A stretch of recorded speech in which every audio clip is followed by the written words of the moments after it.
beginning of Carthay Circle Restaurant and the Carthay Circle Theater. Hey, how'd I do? Nice. I've been scripted. I've been working on it. Unbelievable. So it's a very, very exciting time. We've been able to put together, I think, what looks like a fabulous restaurant and put together a great crew with Gloria Tay, Francisco, who you guys might know from Napa Rose. Some great, wonderful food, the same freshness, the same quality, but a little more Southern California versus the wine country, Northern California at Napa Rose. Appetizers designed to share. I really want families to come here and eat and share and get maybe a little messy on those duck wings, or taste a little bit of summer in that watermelon salad, or maybe the shrimp with the corn, but those really seasonal type flair carried through the entire menu, in fact, all the way down. Downstairs it's going to be all just tapas. It's going to be like spring rolls and sushi rolls and Moroccan meatballs and tapas and duck sliders and all kinds of wonderful things, which will be available in the regular lounge, but also in 1901 for all of those people to enjoy. So it's really kind of interesting. And you guys didn't come here to hear me talk, because, I mean, oh my goodness. Let's let it roll, babe. Andrew Sutton, ladies and gentlemen. Thank you so much. So doesn't it feel like opening night at the movies? So Carthay Circle Theater in 1937, Walt Disney premiered Snow White and the Seven Dwarfs, and really big turning point for the company. I think that without that huge success and that huge risk that was taken, we might not all be in this room today. We're very proud of that. A couple logistical things that I'm really excited to tell you about, a little insider information. Those red wristbands you have, yeah, they get you expedited entrance into Radiator Springs Racers when you head to Cars Land today. We have a World of Color show at 10:15 tonight, and you also have reserve viewing. So just show your wristband there, and they're going to put you in center stage viewing if you want to get there around 10 o'clock or so. But I'm also really excited to say that every one of you are going to get an opportunity to see the private 1901 lounge downstairs after you're done with your desserts. And we have a special gift commemorating this evening for you. Really special. But we have some incredible guests with us tonight. You're drinking some beautiful wines. You've had some delicious food. Well, our two guests need no introduction. John and Nancy Lasseter.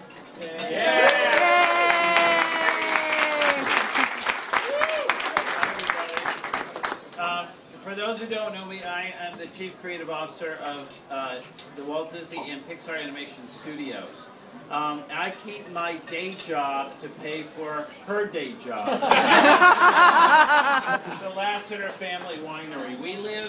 I'm very, very lucky to be able to make movies, you know, at Pixar and at Disney, and get to live in California wine country. Sonoma Valley, the little town of Glen Ellen, right in the heart of Sonoma Valley. We have 95 acres, and Nancy runs our family winery. It's spectacular.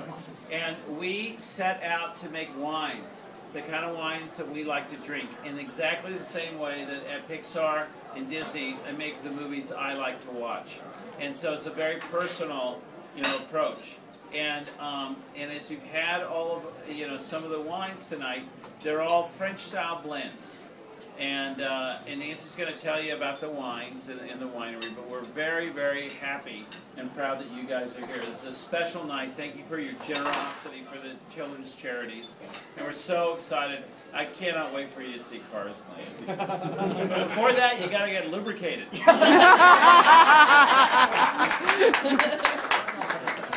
So everybody, we moved to Sonoma Valley in 1993, and it was that year that I asked my cleaning lady what she was doing on the weekend, and she said, we're going picking and crushing. And I got so excited, I said, can I come? And so I went out, and it was just a wonderful, balmy morning, and the bees were buzzing around, and we picked the grapes, and we took them off, and we crushed them, and with a small group of friends that were amateur winemakers. And so I came home all splattered in grapes, and I said to John, he wasn't able to go, you would love this. And he said, next time I'm coming with you. And so we were making wine in the 90s as amateur winemakers in a small group that would pool our money together. And towards the end of the 90s, the group started to break up, and we bought up the equipment and started making wine that we could actually sell. I kept saying it was a hobby that was trying to break even. So in 2000, we had a flagship Saint-Emilion blend, which is what it was the predecessor of the Paysage wine that we make. Anyway, fast forward, we just kept getting into this business. We loved it more and more, and bought up an old winery, and we built a new facility. We've had 2 crushes in it so far, and we're rocking and rolling there in Sonoma Valley making wines. We have, I want to tell you a little bit about the folders you have on your tables. They tell a little bit about the winery and our winemaker and list the wines, and these cards represent each of the wines. So on the front is a story about why we're making this wine, and you know, what got us into loving this kind of wine. And then on the back is all the geeky details. If you're wine lovers in the crowd, you know, and you want to know what the alcohol and the pH and this and that, all that information's on the back of the card. But the stories are great, you know, because that's what he does for a living. So, and we got the wines here. So the first wine that you had tonight is a rosé. Now, in this country, rosé kind of gets a bad name for being kind of a soda pop sweet wine. But in the south of France, near the Provence region, is this wonderful little place called Bandol, and it happens to be right near the town of Cannes, which happens to have a film festival. And in 2009, the Pixar movie Up was selected to open the Cannes Film Festival, first animated film in history. And as an animation geek from Northern California, I was so excited. I came home, Nancy, we're going to the Cannes Film Festival. We're going to go to the red carpet. And she said, great, I'm going to go tasting wine. Oh, we did. So we went down early, and we went to the Bandol region, which makes our favorite rosés, and we learned a lot about how they made their wines. And we came back with 29 bottles of wine stuffed in our suitcases. And this was research. And so out of that came this amazing rosé, which I think is the best rosé in America. It's a kind of white wine for red wine lovers, you know. And so the same grapes that make this, which is Syrah, Grenache, and Mourvedre, make our Chemin de Fer. And this is a kind of a Côte Rôtie, Châteauneuf-du-Pape style, with Grenache as the lead grape. You want to say something about this one? Yes, these are, for the rosé wine, we are picking half the crop off early, and so the remaining half sits on the vine, and it ripens so much nicer.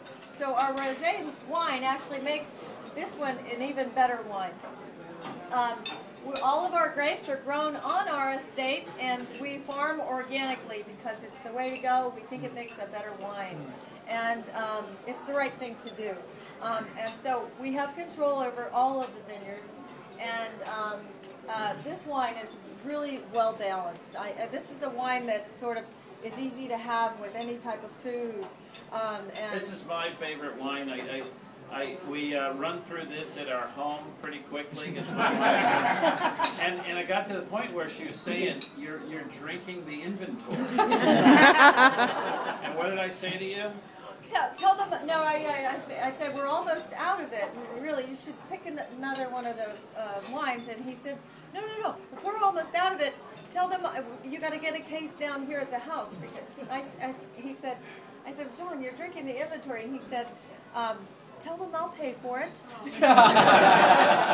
Anyway, tell them what Chemin de Fer means. Chemin de Fer in French means railroad, and we celebrate on the label.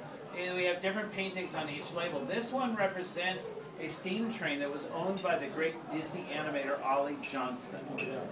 And his picture will be downstairs in 1901 when you go see it.